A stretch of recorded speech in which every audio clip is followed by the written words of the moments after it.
Hi everyone. The sheer variety of stereo equipment on the market today can be bewildering, and even worse are all the possible ways to connect it up.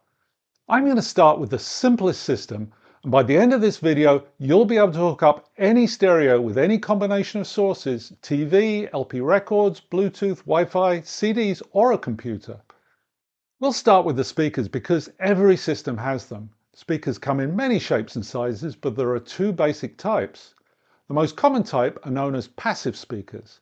This kind of speaker must be connected to an amplifier because the weak signal that comes from a TV, CD player, phone, or any other source must be boosted to get sound. This is an amplifier, and so is this, and this. This one is known as a receiver, which is just a common name for an amplifier that has an FM radio built in. Connect to the amplifier with speaker wire, which is a pair of wires that's colored or marked so that you can tell the two wires apart. It's up to you which side to connect to the red terminal and which to the black, but once you choose, it's important to connect both speakers to the amplifier the same way around. In all cases, there are just two wires that attach to each speaker. To connect the wires, strip about ½ inch of insulation from the end so bare wire is visible. You can use a pair of scissors or a sharp knife if you're careful, but proper wire strippers are easier. Twist the strands to avoid loose ends and attach them to the terminals.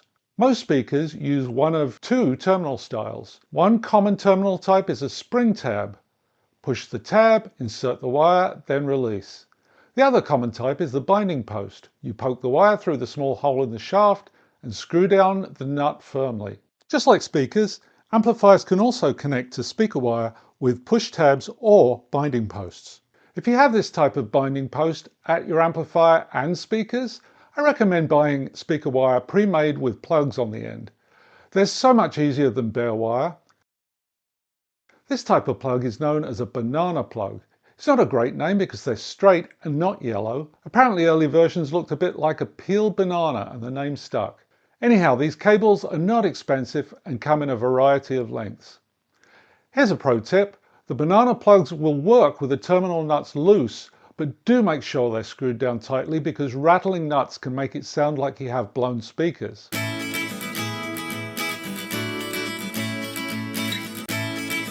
The second type of speaker has the amplifier built in, and they don't need a separate one. These are called powered speakers or active speakers. You can recognize them by the power cord that goes to one of the speakers. There's also a length of wire that connects the two speakers together. These IEMA S4000 speakers have Bluetooth built in so you can play music directly from your phone. They sound really good and are a great space saver for a desktop system. But if you want to sit back from your speakers and have them more separated, running 3 cables to one of the speakers instead of a single speaker cable can get a bit messy, even if you have super skinny cables like these that come from a company called Gear-It.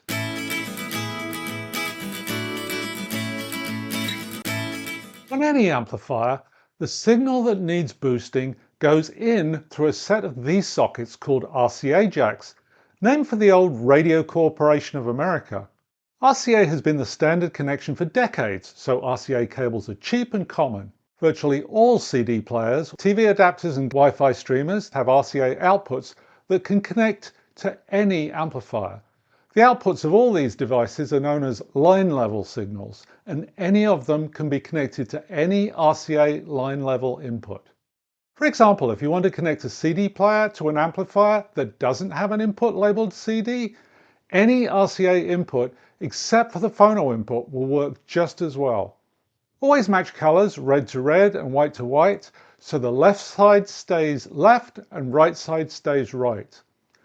Another common line level connector is the 3.5mm headphone plug. If one of your devices has a 3.5mm socket and the other has RCA sockets, use a cable with RCA at one end and 3.5mm at the other end. There are some cases where a simple power amplifier with a single input isn't enough. If you want to connect more than one music source or you want a remote control for the volume, you may need a preamplifier. This is a preamplifier and it has many sockets on the back to accept different sources. It also has a remote control. There are special inputs for TV, record player, and a phone or computer. Connect the preamplifier to the power amplifier with a short pair of RCA cables between the output of the preamplifier and the input of the power amplifier. A few preamps and power amps have sockets that look like this. These are called balance connections. If both the preamp and the power amp have this type of socket, then you use a cable like this called an XLR cable. Don't try and jury-rig an XLR to RCA. If only one device is balanced, just use the RCA jacks on both devices. It's very common to see the preamp and power amp combined into one box. These are known as integrated amplifiers. This preamp and integrated amp are from the same company. The inputs are the same and they both have a remote control. You can tell them apart because the integrated amp has binding posts to connect the speaker wire.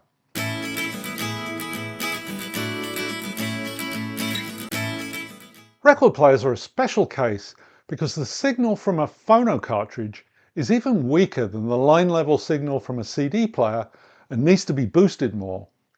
LP records also have their signals intentionally distorted to fit more music on the disc, and this distortion has to be removed in the special phono preamplifier before it will sound right. If your turntable has a preamplifier built in, it'll have a switch on the back or the bottom labeled line phono.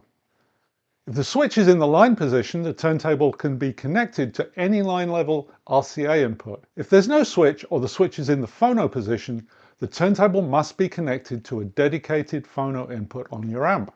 Turntables without preamps often have an extra ground wire, and this needs to be connected to a ground screw on the amplifier to eliminate hum. If your amplifier doesn't have a dedicated phono input, you can add a phono preamp like this one. The turntable connects to the input and the outputs are standard RCA line level.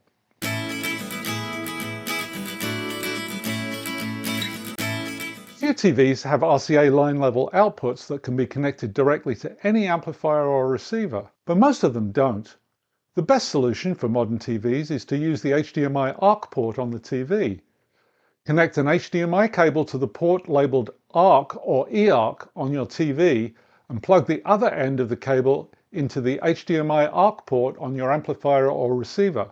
If your amplifier doesn't have an HDMI ARC input, use an HDMI ARC adapter like this one. Set the switch to the ARC position, plug the cable from the TV ARC port in here, plug in the power cable and connect the RCA outputs to any line level RCA input on the amplifier. When you use HDMI ARC, the TV remote will adjust the volume of the TV sound through the stereo.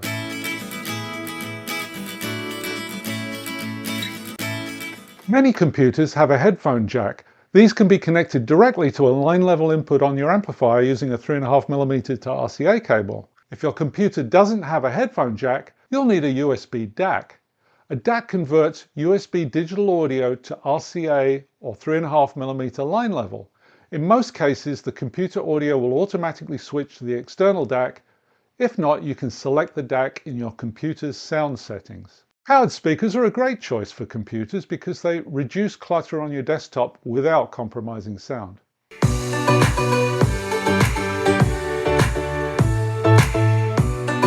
Passive speakers need an external amplifier connected with speaker wire. Powered speakers have built-in amplifiers. You can tell because they'll have their own power cord. RCA and 3.5mm are the two common line level connections. Use a preamp if you have multiple audio sources or need a remote control. Integrated amps combine pre and power amps into one box. Receivers are a type of integrated amp. Turntables need a phono preamp, which may be separate, but is often built into the amplifier or the turntable itself. Use HDMI ARC adapters for most modern TVs if your amplifier doesn't have an ARC input. If your computer doesn't have a headphone jack, use a USB DAC. If you like this video, then give me a thumbs up and subscribe. If you buy anything from the links in the description, it doesn't cost you any more, but it does help to support the channel and is much appreciated. Thanks for watching, everyone.